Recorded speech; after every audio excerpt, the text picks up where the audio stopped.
Hi, everybody. Welcome back to the Fall Writers Summit from Atmosphere Press.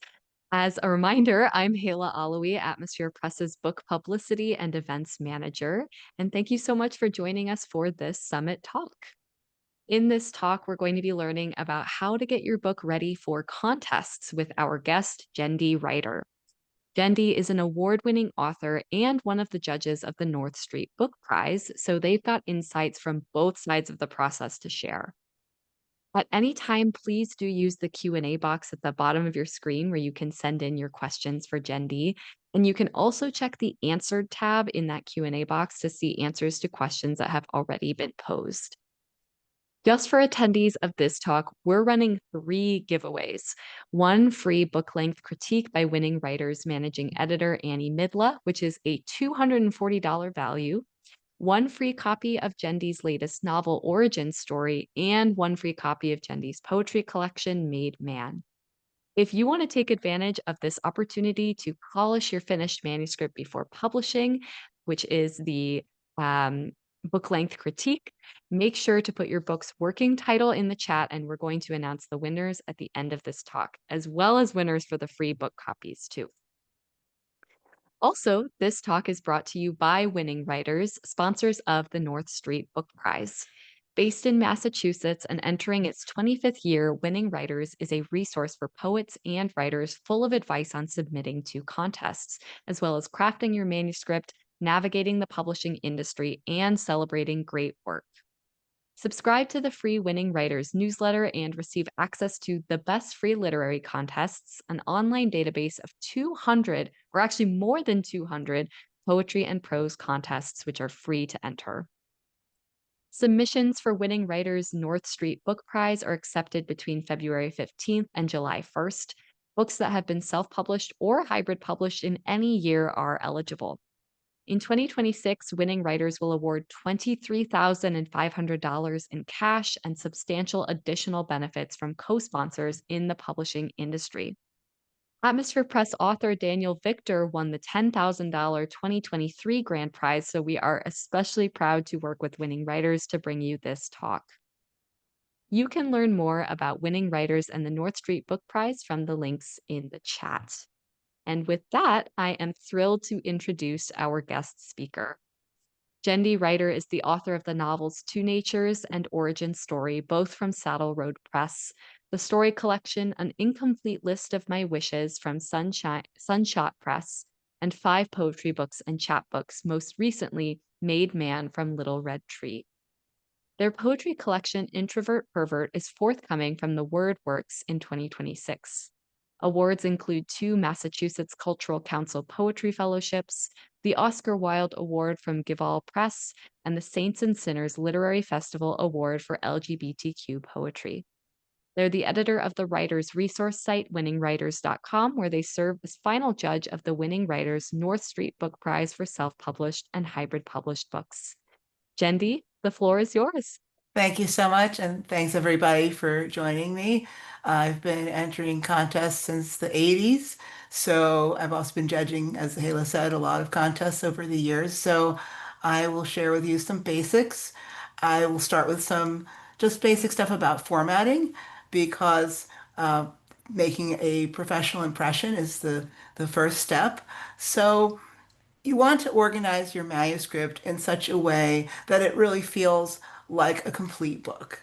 And for a novel, of course, you have a structure right there of the plot. But if you're looking at poetry collection or story or essay collection, something I've learned as a contest judge over the years for North Street is that a thematic arc and a sense of how the pieces are in conversation with each other really makes all the difference to knowing that you really have a finished book on your hands and not just a collection of work that you've written over the years. And judges are really going to be looking for that, that something has a thought out theme and a thought out kind of voice an aesthetic and a set of preoccupations.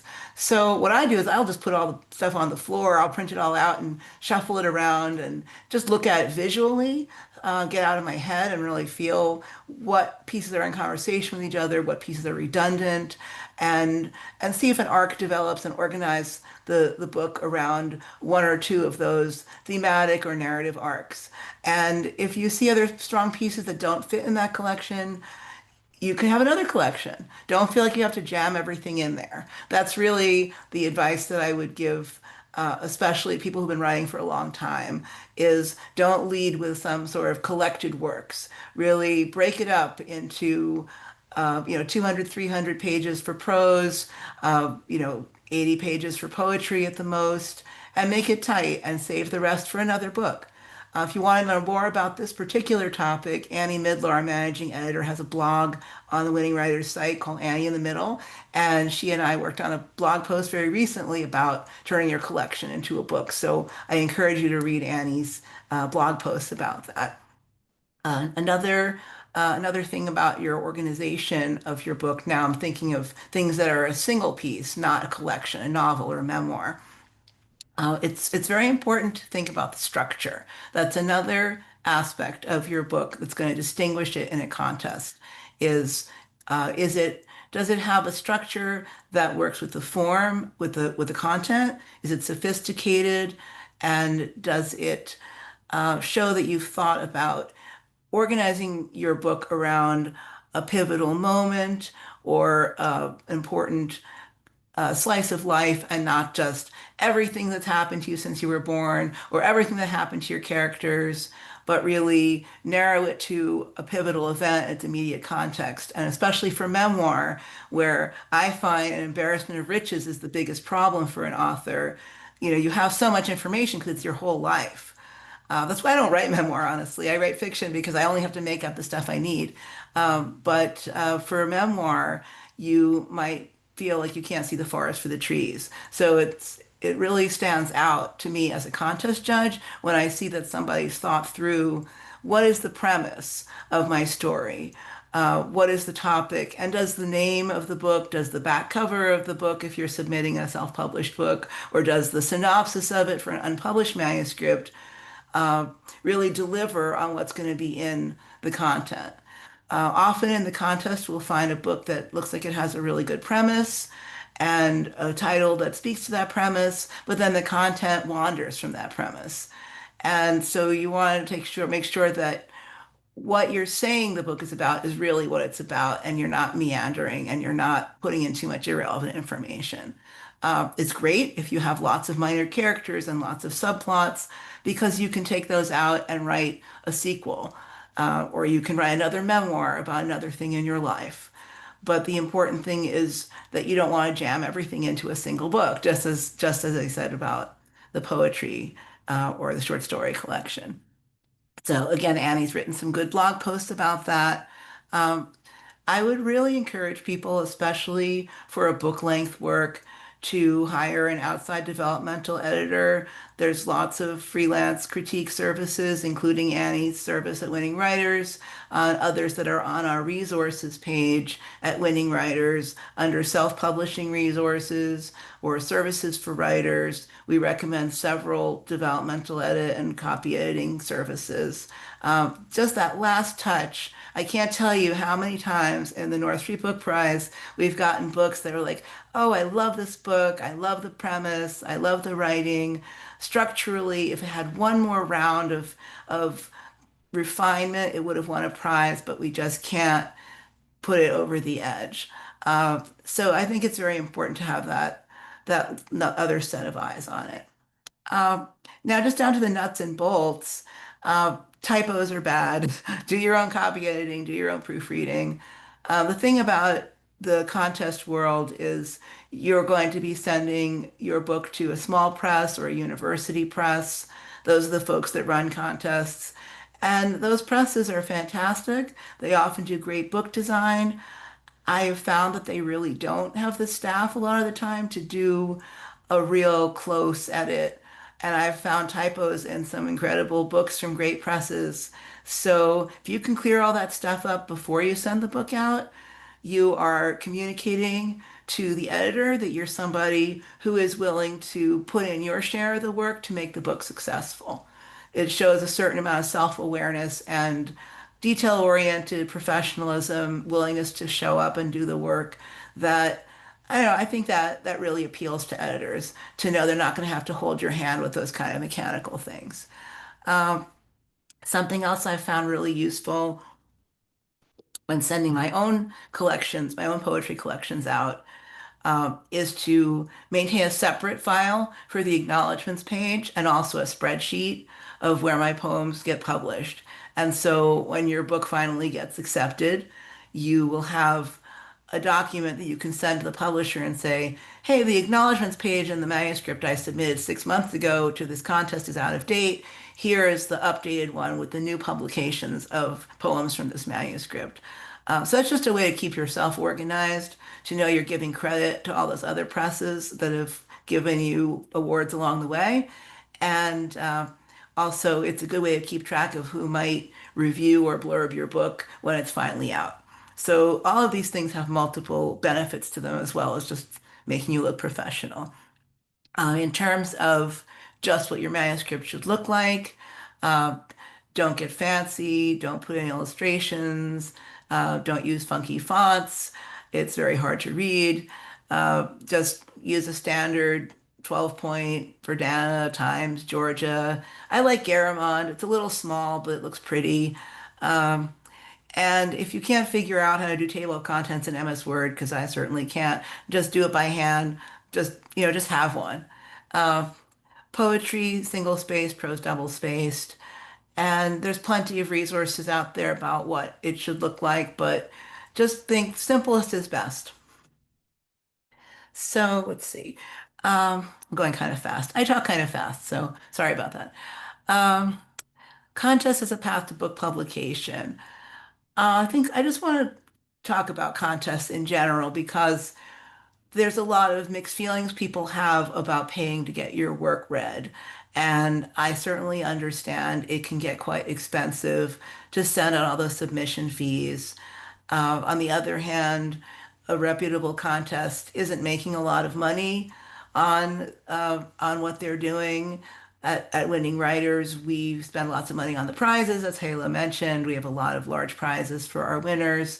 We also spend money on advertising, paying the judges, all of those things. So, when you look at that entry fee, we're really not trying to scam you. We really want to put that money back into reaching the best authors, promoting the best authors. So that's just my little plug for the contest economy.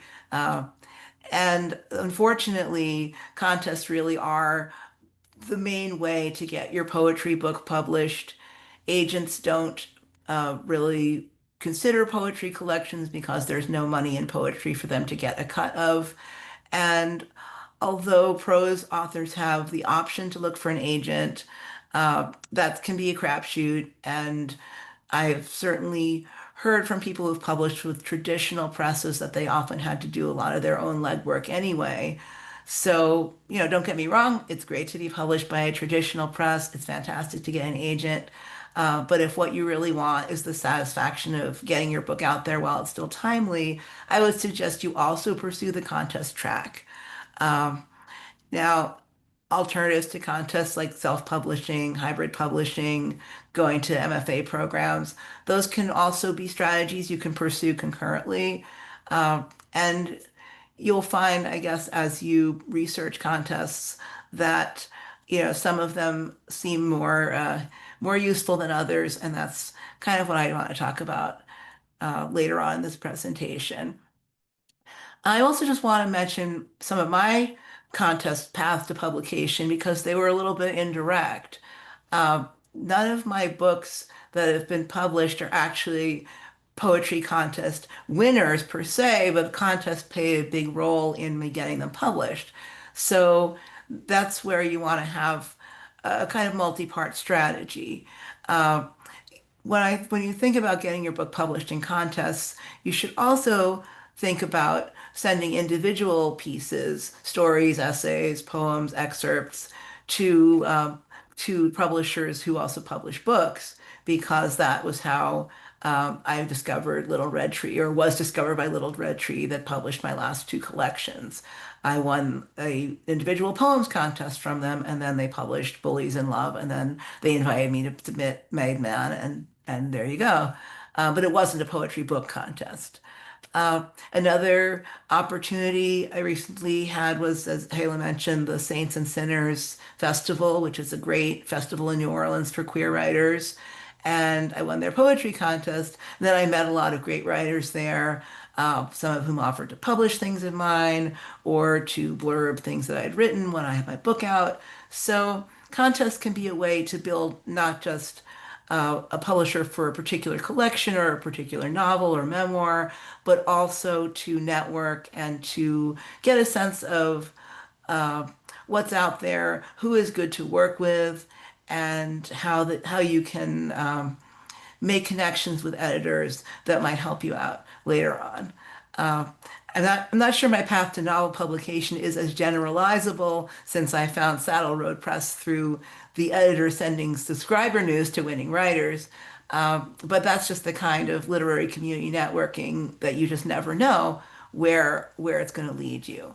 So, bottom line, if you see a contest that looks attractive to you and you have a piece that will fit it, always you consider that as part of a strategy for getting your book published, whether or not it's a book contest.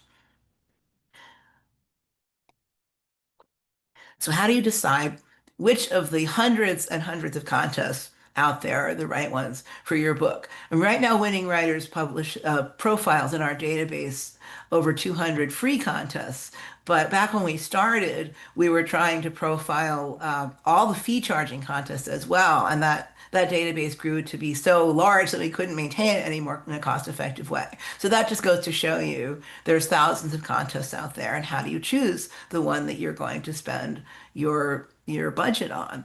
And talking about how much to budget is a whole nother topic. Perhaps I'll come back and talk about that another time. But right now, I want to focus on how do you identify the contest that your manuscript is right for once you've gone through all those steps of getting it organized, getting it proofread, understanding what genre and what kind of conversation you're in, then you're going to try and find the best press for it. Uh, Now, the first thing I look at this point is what kind of publicity presence do they have? Do I ever hear about books from this contest or from this press? Do their books ever win awards? Like, as a queer poet, I would be saying, looking like, do books from this press win Lambda Literary Awards? Do they get Publishing Triangle Awards? Do they get mentioned in newsletters from Kara's Books or Sinister Wisdom or um, any of the other websites and e-newsletters that keep me abreast of what's going on in my genre? And so you would want to do the same for whatever genre you're working in. Do you ever hear about books from this press? Look at their website. Does it look like it was designed in the last 10 years? Can you find the winners on it easily? Do they have social media presence? A press that I like a lot, Black Lawrence Press, runs a lot of different contests every year, and they have a fantastic social media presence. They have e-newsletters, they have Goodreads presence. They're very good at letting you know what books they're publishing and what the books are about. Um, so that's something I always look for. I don't submit anymore to presses that don't do that, because why make it harder for myself to market my book? It's bad enough that we have to do our own marketing. The press has to have a presence out there as well. Uh, I look at the book covers because you want to see if the book covers look professional, if they look different enough from each other that you get a sense of the individuality of the books and it's not a cookie cutter. If the books follow the design trends that you see in bookstores, because book cover design is a very time sensitive thing. If you look at books from the 70s or the 80s, they have particular typeface, illustrations, colors, very different from books from the 2000s or the 2020s. And so you want to start looking at that when you're browsing the website and see, do I like the covers? Do they look like something that I would be proud to see on my book? Do they look like the books in my genre, in traditional publishing that I admire, that I'd want my book next to on the shelf? That makes a big difference. The last thing I always look at is the prize to fee ratio. Generally, a book contest prize would be $500 to $2,000, and the fee would be, $20 to $40. That's amazingly has not changed very much in the 20 plus years I've been entering contests. Uh, so those are pretty standard. And then you're just going to have to figure out what your budget is from there. So that's the general signs of a good contest. But what about, is it a good contest for you? When you're preparing your manuscript, is this the press that you have in mind? Some of the things that I look at, since we're talking about covers, is the aesthetic of this press compatible with what I see my book looking like when I picture it. I always like to think in my mind when I'm manifesting my book out in the world, what is it going to look like? What would I like it to look like? And then if I don't see anything like that on the website of that press, if it doesn't feel like it would belong there, then maybe I think my voice doesn't harmonize. My current book that's coming out has a very bold cover with you know, bright colors, sort of like an erotic Barbie movie kind of aesthetic. And like if the press is all very muted and very respectable, it probably wouldn't be right for that book. So that's something that I look at a lot. Sometimes having a local connection can be very helpful in terms of marketing. Here in Western Massachusetts, there are a lot of good poetry presses, and they publish a lot of local authors. And I see that there's great synergy between getting published there and being able to have group readings with other authors in your region, having connections with bookstores in your region, or conferences or universities. So think about geographically, if you're blessed to live in an area that has a lot of writers or writing community or writing institutions, is there a press that's close to you that it would be convenient to work with? Because that can be a good networking opportunity and be a plus factor for you considering submitting to that contest. Um, Similarly, the community of people who get published by that press, would they be good blurb writers? They be good fellow readers? Are they people that could cross-pollinate with you to cross-promote, or you could both read together at a bookstore? Like, are you part of that conversation? I really have started to think a lot about publishing success and finding your voice in the publishing industry as, what conversation are you part of? What lineage are you part of?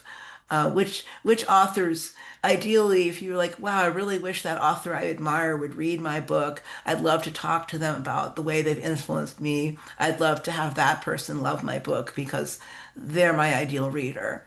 That's a good way to think about what press would be right for you as well. Are these people publishing the people who are in your lineage or that you would like to be in the lineage of? So let's say you won a contest. Now, what do you do to be a good publishing partner? A book that I like to recommend by a local Western Mass author, Dennis James Sweeney, How to Submit. It's about working with small presses. And he has this concept of being a good literary citizen. And I just think that's fantastic because contests, competition, American individualism, we're all thinking about it as a zero-sum game, and that's really not how the writing business works. That's not how you can be a happy artist, if that's not a contradiction in terms. Really, to be a happy artist is not just about you. It's about being part of a community where you all lift each other up, where if you think someone's work is great, part of your influence in the world is lifting that person up. It isn't just your book that is going to be your contribution to the world as a writer. It's also what you can do to boost other writers that you love. So that's another part of promoting your book, is also to be a good friend to your press, to offer to review the books that they publish, or at least buy them or recommend them to people or blurb them or read with their authors. And it's a small world in the literary world, and you get a reputation as someone who does that, you will find that your success will cascade. Uh, as I mentioned before, the best manuscripts that we get are the ones that don't have any errors in them or as few as possible. Of course, that's something that requires multiple rounds of reading. So when you get your galleys from your press, go over them very closely and expect to do your own proofreading and copy editing to prove your galleys on time. Uh, and really partner with your press to find reviewers, find readings, find blurbers. Again, this is where entering other contests can be very helpful and offer to collaborate with other authors. Now, the flip side is what your publisher can do to be a good literary citizen to you. Uh, and sometimes you don't find this out until after you've signed with them, but I've been pretty lucky, and hopefully you will be as well. Um, and you really don't have to sign a contract until you've had this conversation with people. Even if you win a contest or you have an offer of publication as a runner-up, you don't have to take it if you don't like the way they answer these questions. Don't waste your book on a relationship that's going to cause you stress. There's always going to be another opportunity.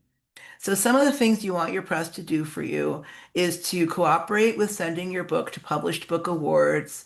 Eric Hoffer, Lambda Literary, if that's your gay.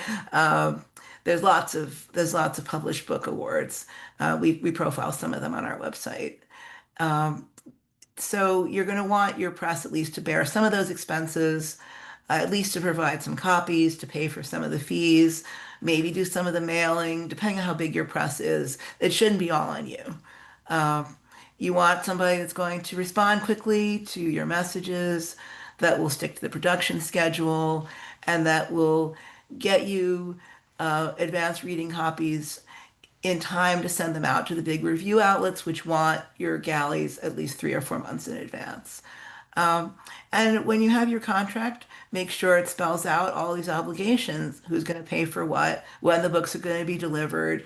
And take it from me, when you have a reading, don't just rely on your press to send the books. Do it belt and suspenders and bring some of those author copies, because you just never know how the mail's going to work. And I have several times sold out because I did not do that. So you can never have too many copies. So that's basically my spiel. These are my books, and please buy them. And that's the slideshow. So please ask me questions, and I'd be happy to answer them. I'm sorry I Thank you talk so so fast. I'm from much. New York. No, that was great. Thank you so much, Jendi. And Thank you, echoing the Ella. chat, that was a lot of really great advice. So thank you for laying Oh, that all out so clearly for yes. us. Oh, you're welcome. And yeah, as you mentioned, also, we do have time for some questions. So if anyone has a question for Jendi, make sure to put that in the Q&A box. We're going to get to as many as we can. So first question, Jendi. Mm. Do authors or writers have to wait for their arc before submitting to contests? Can they send their final manuscript? What file are you recommending they send? Oh, yeah, no, the arc is just if you've already gotten accepted by a press and they've laid it out, and then you're sending that to reviewers. What you send to contest would just be a manuscript, your typed up manuscript, usually almost always now online as an MS Word or a PDF file. Please don't use any weird formats. Please don't use Pages or ODT. Oh my gosh, Pages haunts me. Yeah. Another question. After my book was published, I received a ton of emails urging me to enter various contests. Is it normal for awards to solicit entries? Yes, but you want to really investigate if those awards are worth entering. There's a difference of opinion in the indie publishing world about some of those contests that are specifically for indie and self-published and small press books that have many, many awards, and usually the fee is like $100 and they don't give you any cash in return. Those tend to solicit a lot, and I don't think those are super high value. That being said, um, small presses that are high value will also have regular email newsletters where they send out contest reminders. And that's often how I end up entering contests is that I get those e-newsletters. I'm like, oh yeah, Four-Way Books. Oh yeah, Black Lawrence Press, Tupelo Press. They're good contests will have solicitations in the email. Um, but they won't upsell you on lots of other stuff. Yes, it's an important detail to note, so thank you for mentioning that. Yeah. Going back to submission nitty-gritty, do we send the entire manuscript or just a portion? That totally depends on the contest rules. Most book contests want the entire manuscript, and if they want just an excerpt, the rules will say. Yeah, it really comes back to those submission guidelines always, just especially to make sure you're a good fit and eligible. That's a huge thing, too. Another question. Do you feel that agents care about winning contests? I've received mixed signals. I have never succeeded in getting an agent, unfortunately, so I'm not the right person to ask that. My guess would be agents do like to know that you have a platform. They like to know that you know how to market yourself. Certainly, if you've won contests, it's better than if you have not, uh, because it shows that you want to hustle and that you're aware of the market and that somebody likes your work and you have potential people you could reach out to. So it certainly doesn't hurt, but I've won a lot of contests and I haven't gotten an agent yet, so I wouldn't say that it's obviously the most important thing. Any agents out there, let me know. So we'll be looking out for advice in the chat if there are any agents who Yes, want to yes. chime in.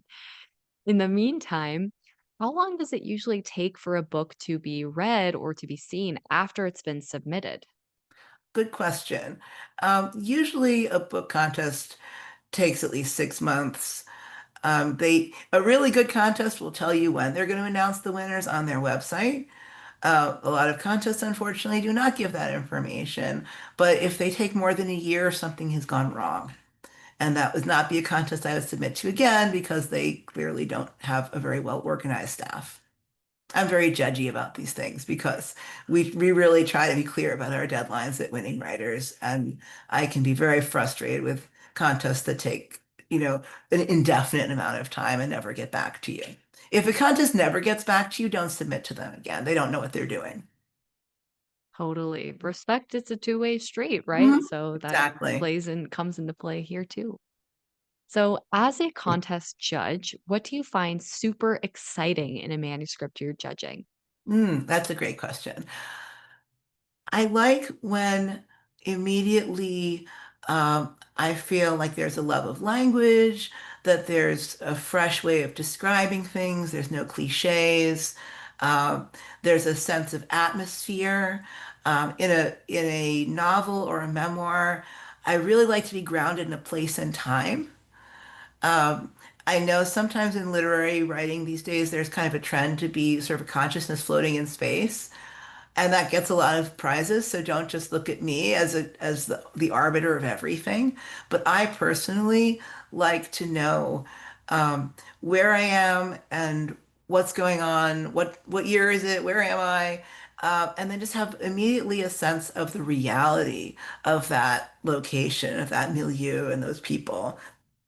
And in poetry, I like language that feels that it's more intense and more just has more of a mouth feel, more texture than just prose chopped up into lines. That it immediately has this propulsive rhythm and a lot of uh, pleasure in the texture of language.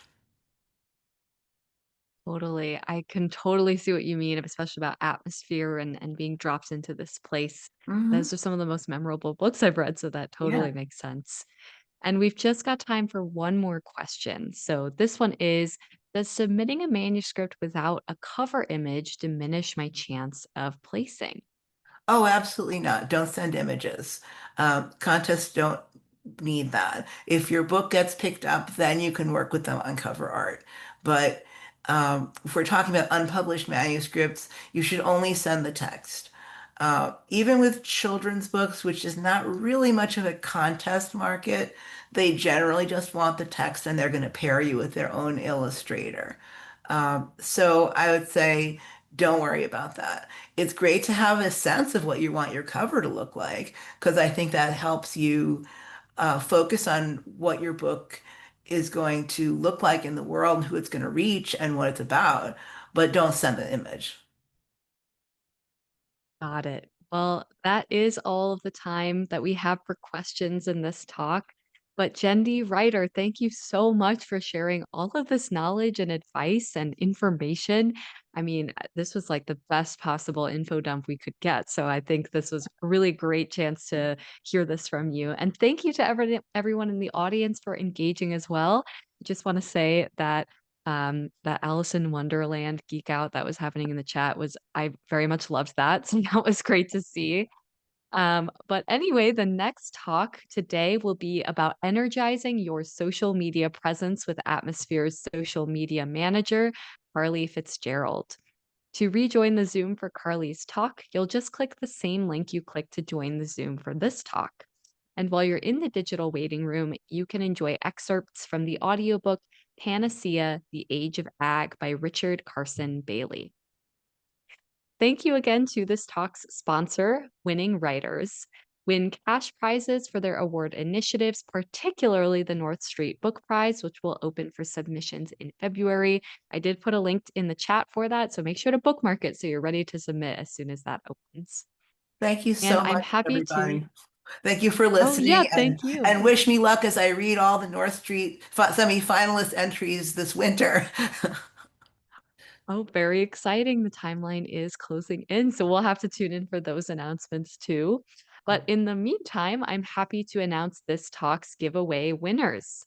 The winner of one free book-length critique by Winning Writers managing editor Annie Midla, which is a $240 value, is Peter John Kreck. The winner of a free copy of the novel Origin Story is David Collins, and the winner of a free copy of the poetry collection Made Man is Kevin Johnson Murillo. Please look out for an email from Atmosphere this week about arranging the delivery of your prizes. In the meantime, we look forward to seeing all of you in the next talk. Thanks, everybody.